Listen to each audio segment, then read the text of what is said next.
Chairman Casey and myself want to welcome to this hearing titled Spend Less, So Less, Grow the Economy. I want to welcome our witnesses as well and our members of the Joint Economic Committee. Chairman Casey and I have agreed to share the task of organizing hearings for the Joint Economic Committee during the 112th Congress. Pursuant to our agreement, I convened this hearing because the once vigorous American economy is languishing. A recent op-ed by Harvard University Professor Martin Feldstein, entitled "The Economy is Worse Than You Think," laments that final sales grew at an anemic annual rate of 0.6% during the first quarter of 2011. The month of May witnessed the unemployment rate rising above 9% again, and a collapse of payroll employment gains Feldstein offers us is another wake-up call. President Obama's economic policies have failed to launch a vigorous expansion. Instead, his policies have increased the cost of doing business, heightened uncertainty, and deterred job-creating investment. Moreover, his policies have burdened our children with an enormous federal debt that continues to grow as a share of the economy. One of our witnesses, Stanford University Professor John Taylor, published a graph that depicts President Obama's last two spending proposals, his budget in February and his informal framework in April, and compares them with the House budget resolution. From this graph, it's clear that President Obama and congressional Democrats want to make federal spending a permanently larger share of our economy, whereas congressional Republicans want merely to return federal spending to its pre-recession share of our economy. Returning federal spending to a pre-recession share of the economy is normal and prudent. Nevertheless, President Obama and some in Washington have embraced a radical, historically unprecedented expansion in the size and scope of the federal government. Let me be clear. Excessive federal spending is our disease. Large federal budget deficits and accumulating federal debt are symptoms of this disease. If you cure our spending disease, the symptoms will vanish.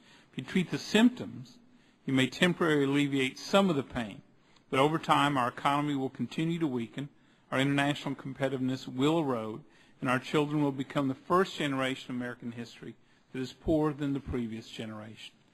In response to these grave fiscal challenges, the House of Representatives passed a responsible budget resolution that would bring federal spending in line with revenue over time. Unfortunately, the Senate has failed to even consider, let alone pass, a budget resolution. Congressional Republicans want to cure our spending disease in part by reforming entitlement programs to make them sustainably solvent for future generations. In contrast, President Obama and others have reverted to the discredited notion that entitlement programs can largely continue as they are without reforms if we only tax the rich enough. Congressional Republicans are demanding that any debt ceiling legislation must contain substantial spending reductions and new fiscal guardrails to ensure these reductions actually take place.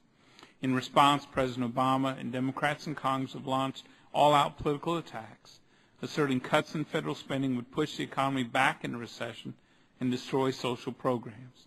These false attacks must cease if Americans are to come together to reduce federal spending and grow our economy. On March 15th this year, I released a JEC staff commentary entitled "Spend Less, Owe Less, Grow the Economy." This study examined other developed countries, our international competitors, that had large, persistent government budget deficits and a high level of government debt. The study found that countries that adopted fiscal consolidation plans to reduce their government budget deficits and stabilize the level of government debt that was based predominantly or entirely on government spending reductions were successful in achieving their goals, while countries that included significant tax increases in their fiscal consolidation plans failed to achieve their goals. Fiscal consolidation plans based predominantly or entirely on government spending reductions not only increased economic growth over the long term, but also provided a significant short-term boost in many cases. Today, we are releasing another JEC Republican staff commentary entitled "Maximizing America's Prosperity." This study examined what fiscal guardrails would keep Congress on track to reduce federal spending relative to the size of our economy. This study found several things. A balanced budget agreement with the U.S. Constitution would not counteract the bias toward higher federal spending unless it contains explicit spending limitations.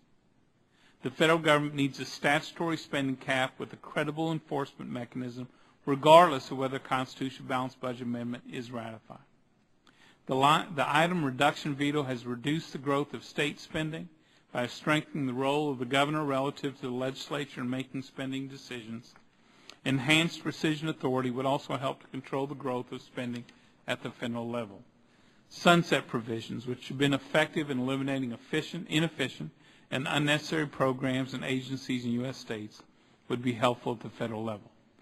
So long as the President and congressional Democrats continue to behave in politically expedient but fiscally irresponsible ways, American families and businesses will look to the future with trepidation.